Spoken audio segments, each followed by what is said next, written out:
All right. So, welcome everybody. Tonight is night 2 of the timeline course, and tonight we're in for a treat. We are going to go and explore the ancestral line.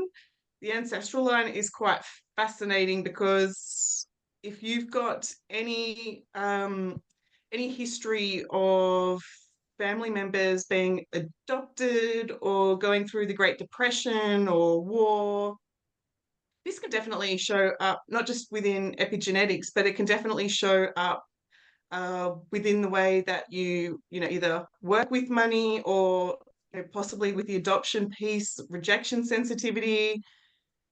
This one's quite interesting when we go and explore the ancestral line compared to compared to being in the womb or compared to past lives. The themes are very, very different, which is a lot of fun to go and explore. Um, Wanting to hand it over to you guys and talk about, or can we talk about the things that show up in your family where you would actually, like to draw the line and like, no, all of that stops with me. I'm ready for future generations to do something completely different. Does anything stand out for you guys when it comes to looking back on family and like, no, we're gonna change history? Does anything stand out for anyone? I think for me, I was having a think about it actually, just knowing what we were doing tonight.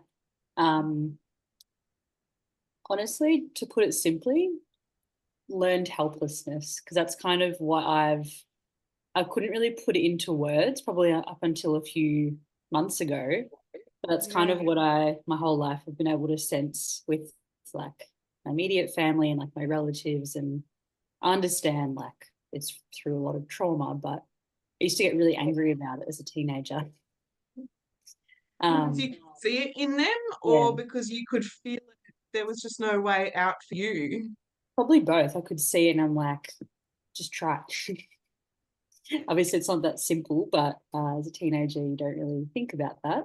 But yeah, learned helplessness, like not even attempting things just because you think you might fail, or because you Oh, think it's not available for you, or it's too hard for you specifically, or stuff like that. yeah, that's fascinating. If I push it one step further, do you get a sense of how that um, the learned helplessness got in the way of intuition? Just when it comes through, not even maybe noticing it, but not trusting it, not listening to it. Yeah. I guess probably not allowing it to come in as much, but yeah, not Yeah, listening to okay. it. That's interesting, especially tonight when we're going to focus on intuition, where our ancestors possibly dialed down their intuition so Mm. that we can go and dial up the intuition, which comes back to that self-trust, like what you're talking about, instead of being in that learned helplessness. Like, no, self-trust, level of leadership, putting yourself first, the clarity and the certainty with the decisions that you make. So activating the intuition is an integral part of somebody living that full potential. Thank you for sharing that, Ness. Is there anyone else that wants to share when they think about their family lineage? Buck stops here. I want to shift and change things. I do. Shame. Shame is something that I'm actually working on because I already do the ancestral work. And that's why I'm going to Well Hell because that was with my great grandma. So I see that traveling down my mum and my nana and Yeah. what will people think Mm. and that Yes. sort of stuff. And my cousin and I talk about it a lot and we've unraveled a lot. So it's just interesting. Yeah. Interesting. Yeah.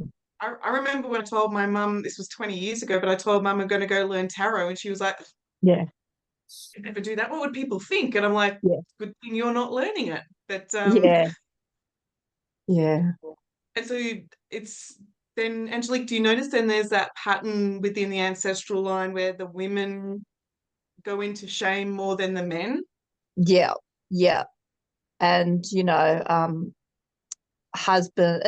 There's a lot there. It's like they're getting thrown these curveballs that actually test them. Do you know what I mean? As far as the shame is concerned, and being in small towns and getting pregnant and getting sent to Melbourne to have the babe, all that sort of stuff. And my husband's an alcoholic and all that sort of, but my family's well standing. This is them talking, not me.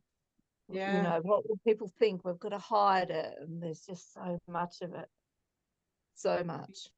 You must have done an enormous amount of work to be able to step forward with your strength, your confidence within the metaphysical side of things that you do for people to override the what will people think. Yeah, even my mum, she did naturopathy, in the 80s. So she was a widow with 6 kids and did it. And she never did, she finished it, but she never did it because there's just no confidence. And what will people think? What if I do something wrong? And, so definitely the next generation, like I've healed a lot and my cousin, because she's a healer and a naturopath too. So we're both clearing up a lot of stuff. Yeah. Yeah, and then that would make sense. And over having to work through the doubt with your intuition and all the rest. Yep. Yeah. 100%. Yeah. Well, so thank you, Angelica and Ness, with those ones, because that's exactly what the I keep going in my mind. I go the genetic, ancestral, they're the same thing, but the ancestral time stream will be able to release abandonment issues, shame, fear of doing something new, the guilt, the guilt trip. What would your father say, or what would people think? Working on the ancestral line also works on the fear or guilt of disappointing others, moving away from what's always been done.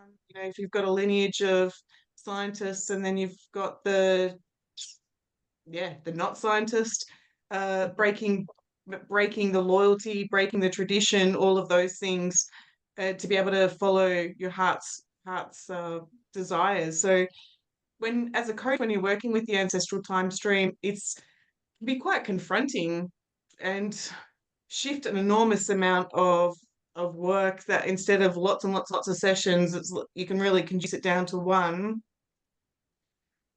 Tonight's about checking out our ancestral line, but I also want to go super high vibe, and I really want to engage with the idea how much your DNA, your genetic line, your ancestry, holds all of the stories of the past, and therefore your DNA, even in the metaphysical and the energetic side of things, we can activate part of your DNA to be able to tap back into those higher sensory perception skills, your psychic, your healing gifts, your sensitivities.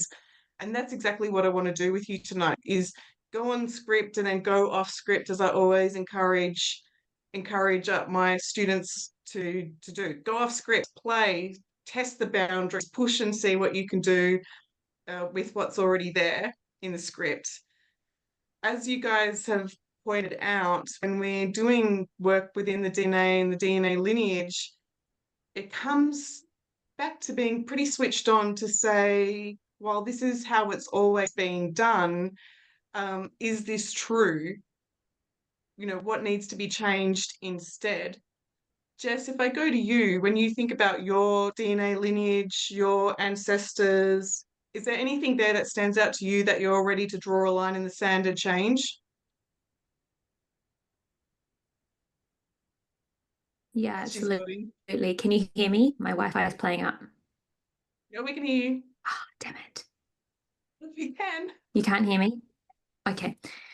Yeah. The I don't know exactly like how to put it, but something to do with like the masculine and the feminine, like the females and like the masculine being the leaders. Like I want to do big things, whereas like in my family it's the men doing big things and the women are meant to do the norm. So I want to do big things, and it's not not really, yeah, it's the same thing with the tarot. Like I try new things, I want to go out of the ordinary, but it's kind of frowned upon. So it almost comes into that shame as well. Oh, you brought up such an incredible point. This is what I knew my intuition was going like, ask Jess is fantastic. Because if we can have a group chat here about this, when we think about, especially here in Australia, the Aboriginal cultures, all of those decades, centuries ago, following their intuition, living by a system that had said, take what's necessary, and leave the harvest for others.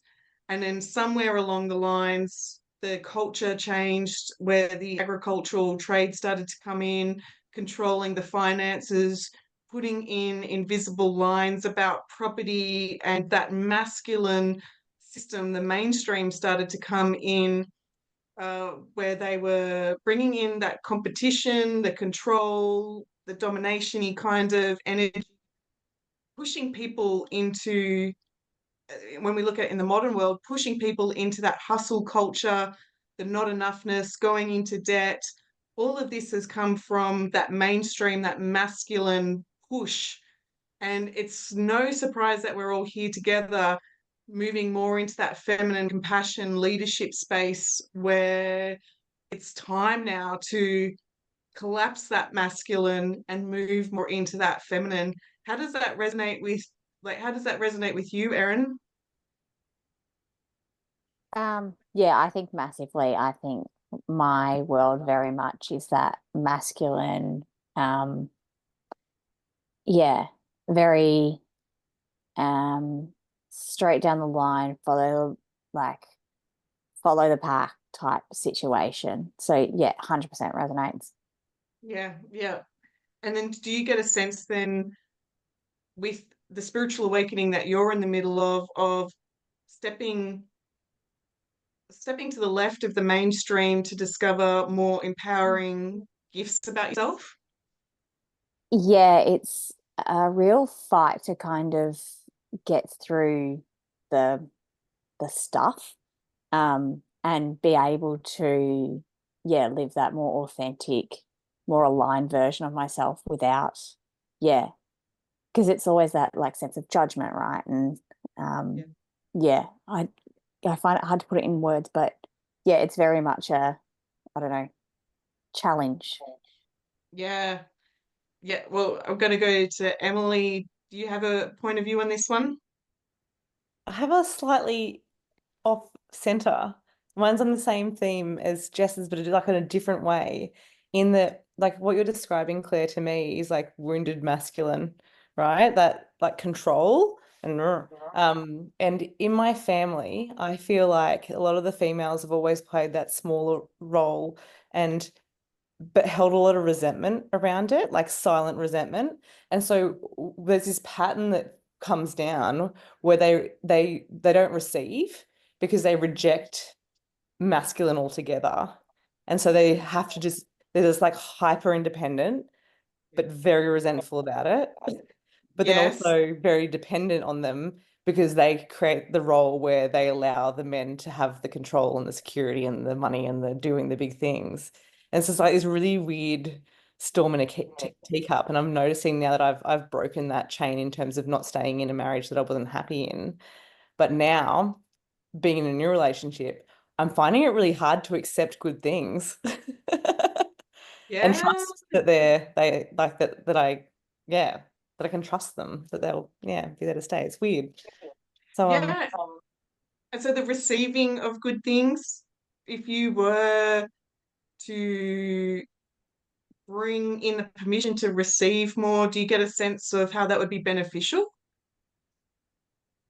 I think I'm receiving all the good things. I think it's like how I'm perceiving them, like what I'm paying more attention to. So where, Yes. Okay. yeah, does that make sense? So I can see lots of abundance, and it's like there's just almost this little part of me that's nitpicking for the stuff that's not quite right. So I think I could benefit greatly from eliminating that habit. we definitely get caught up in focusing on the problem rather than putting the focus on the solution or what's working or what we want. Mm. 'Cause there's a potential little threat there. Exactly what we talked about, the shame, who do you think you are, like waiting for that to just pop up and then the confrontation that comes with that. Yeah. Wait, Nicole, my attention's being brought to you. Were you going to add something to this? No, just I've resonated very much with that, as you would be aware, that silent resentment. And I think from like my so the women have always been left alone, probably more so from death, like from death, the husbands passed away and then left to run the families, but resentful that they then had to step up and they couldn't do the things they wanted to do because they were left with the whole lot. So then I think I went into well, I'm not even going to go. I'm not going to put myself in a position to be like them. But it's still, I'm so then hyper independent that I can't receive anything. So that, yeah, Yeah. really got that, Emily. Thank you. Yeah, and then the follow on of that is that even rest equals stress. Like it's like, well, I've got to do more, show up more, give more, all the things, and then and that becomes familiar. And then what do you mean rest? That Yeah, makes my totally. skin crawl. Like, Yeah, you're right. Can't do it. Always need to be doing something. Crystal, you're nodding. We're hitting some triggers or familiarity with clients. Yeah, no, hitting. Can you hear me? Yeah. Yeah. Um, Definitely hitting some triggers on that one. The constant go, go, go. And subconsciously making myself productive when I should be resting is a big one for me. I'm still working through the final bits and pieces of what that actually looks like instead of me making myself busy at home as an Yeah. excuse. Yeah, so definitely a trigger for me, and I do obviously see a lot of those types of patterns in clients too. Only because I'm so familiar with what the subtleties of that looks like and what they sound like when it comes from a client in the first place. Yeah, that's why they'd be coming to you, like you could spot it a mile away, and then Yeah. they almost, I imagine, then they just relax in knowing that you've got it.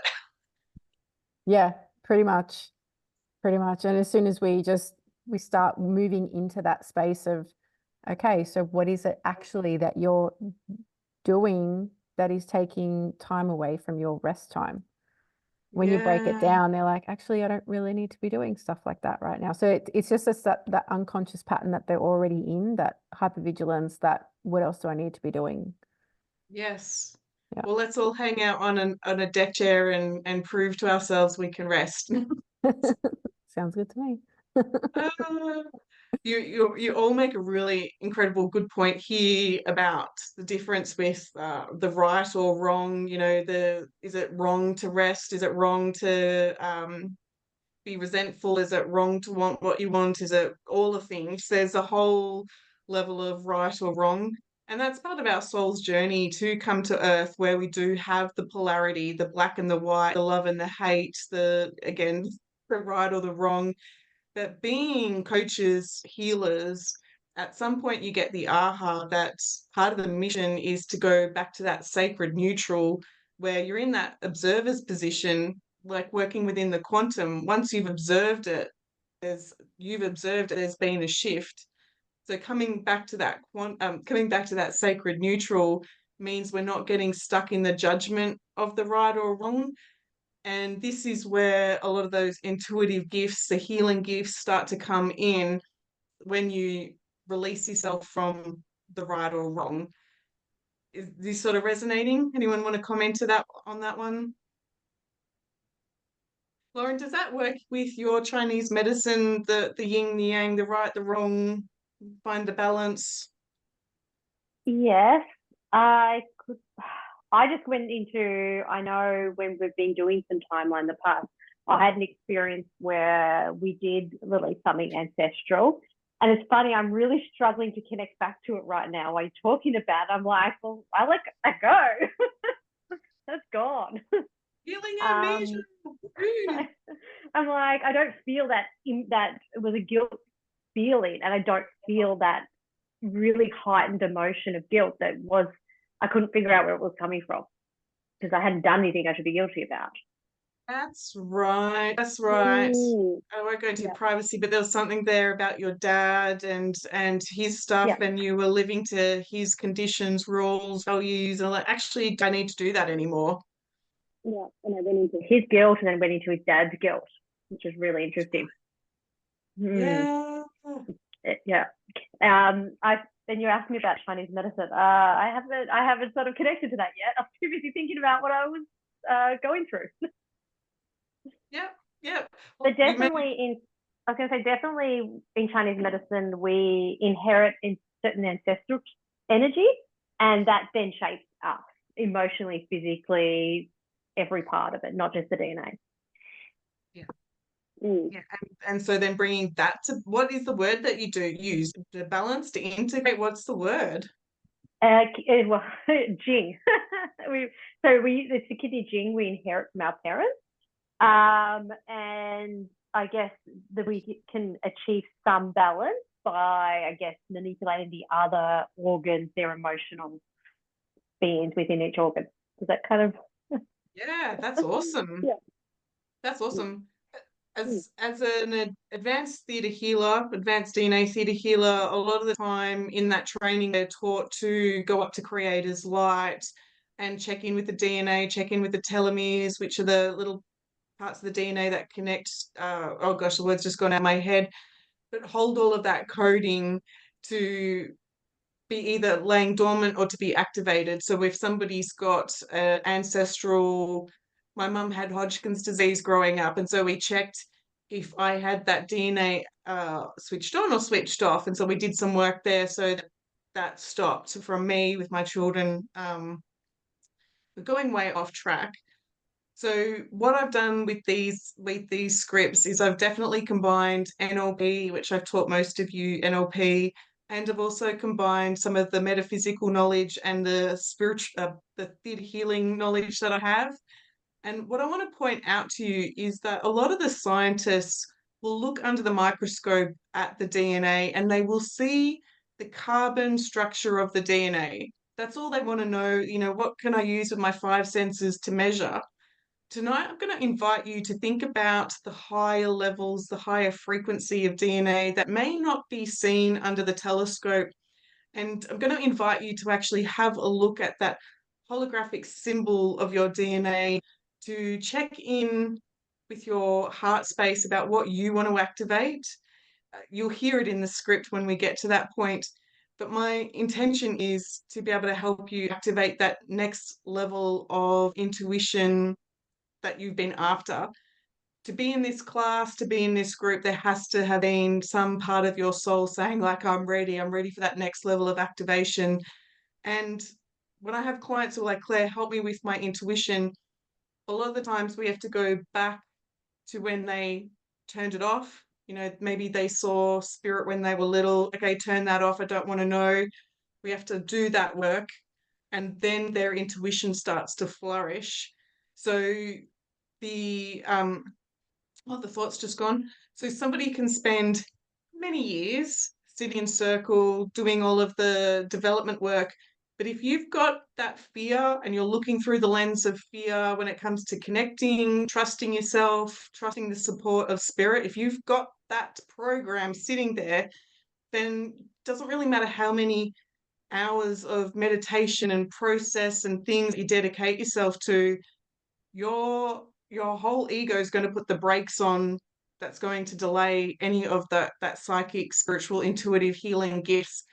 So tonight is again all about going back, not just your decision, but I want to play with this and go back on that ancestral lineage to why it's been passed down generation after generation, why we follow the mainstream to fit in, why we follow the masculine system, so that you get those ahas and bring them forward to this now moment so that you give yourself that full rush of energy to really dial into that crystalline form of the DNA. hopefully that doesn't sound too out there. Is there any questions or any ahas that anyone wants to share on tonight's journey? Please.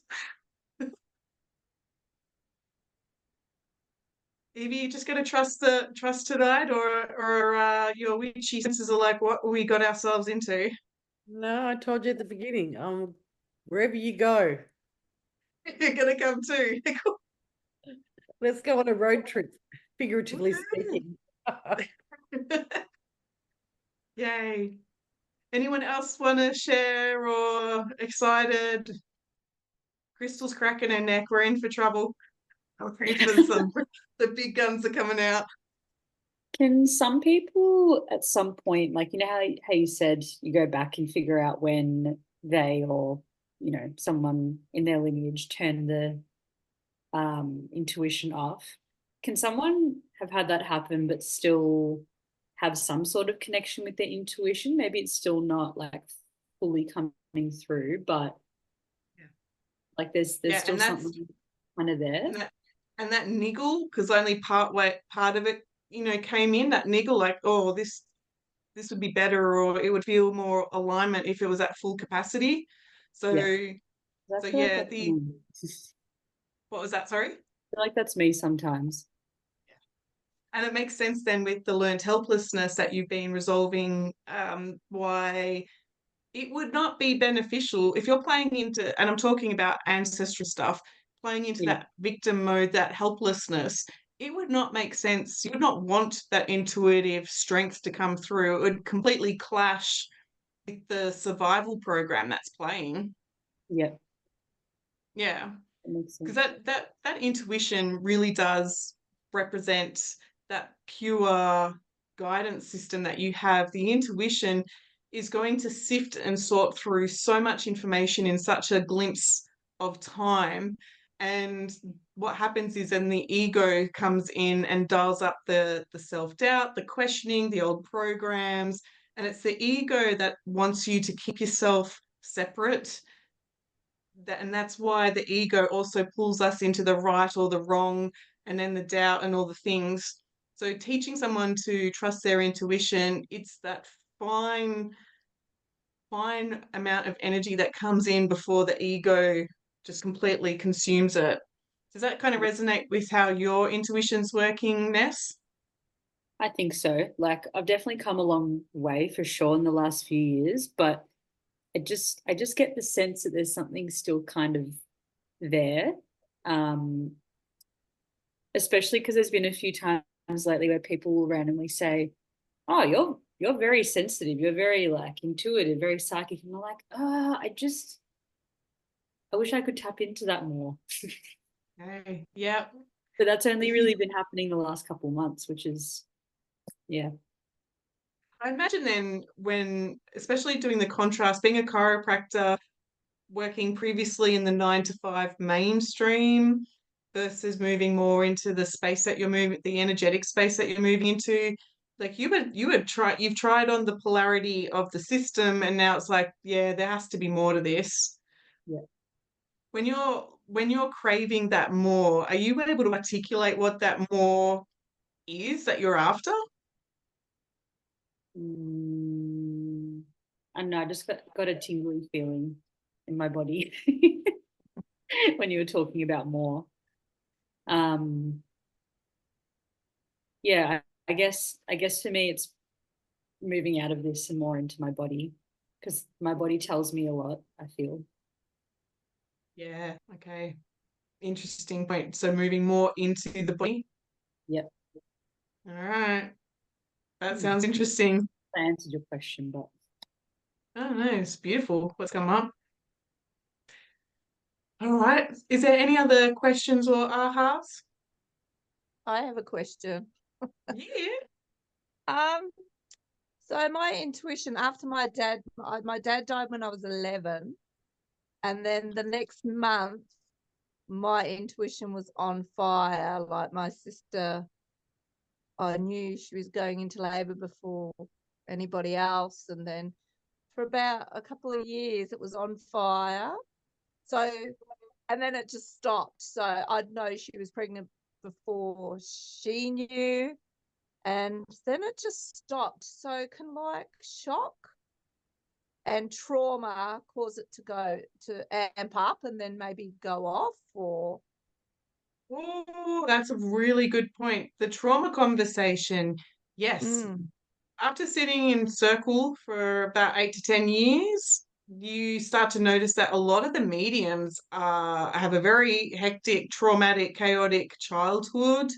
And one of the gifts that have come from that is that they're very quick to psychically scan the room. They're very quick to disassociate, to go to their safe space with spirits. mm, They're very quick to leave the body. That's why I was like, oh, Ness is onto something from that trauma response. And it's really interesting when you work with mediums who've been in the business for a long time to get into that really, really interesting space. They almost have to put themselves through a bit of a trauma response. That's been their strategy.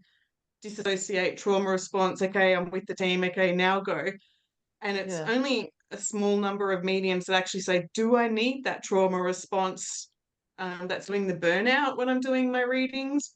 It's only mm, those ones who can actually sustain that as a career.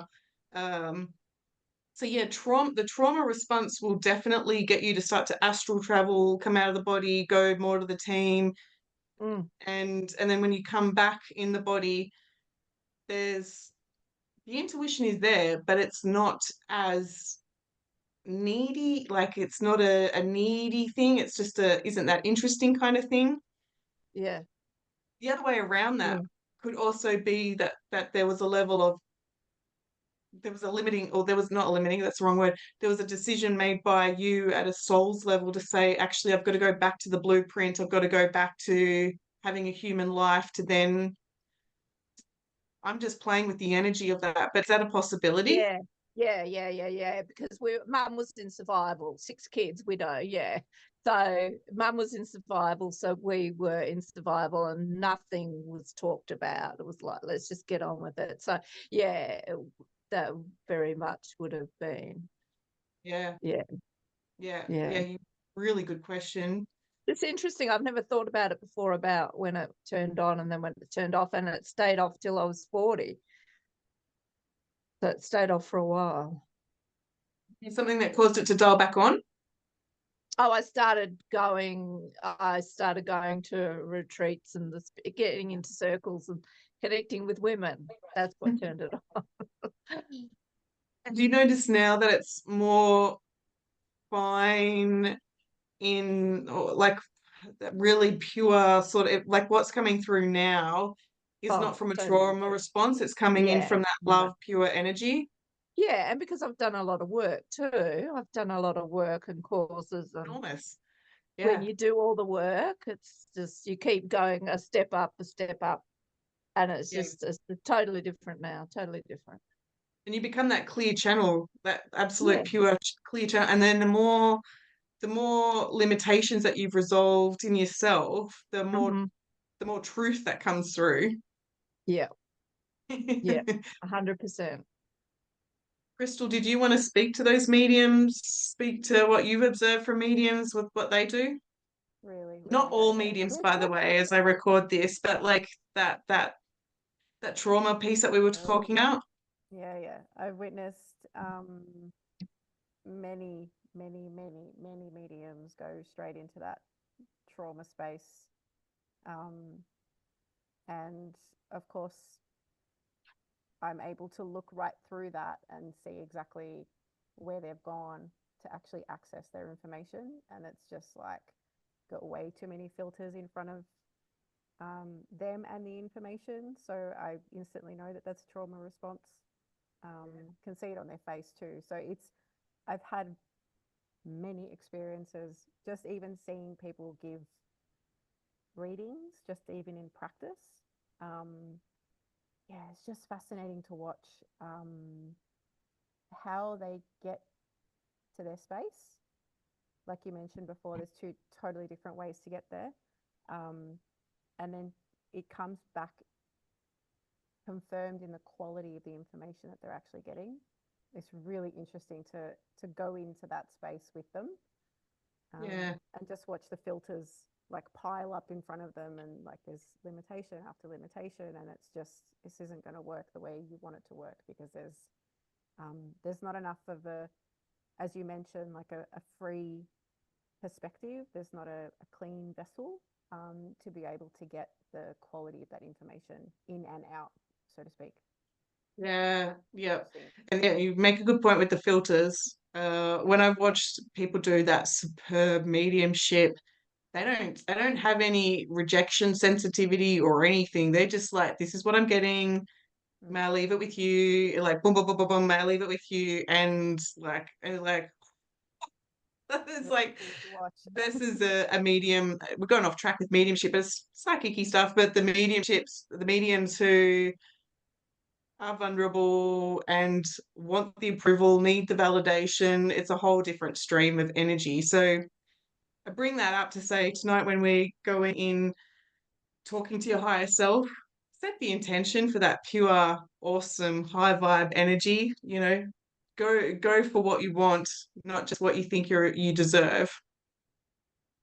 Cool. All right, so what I'm going to do is I'm going to hit play on the music and setting yourself up nice and comfy, knowing this time is just for you.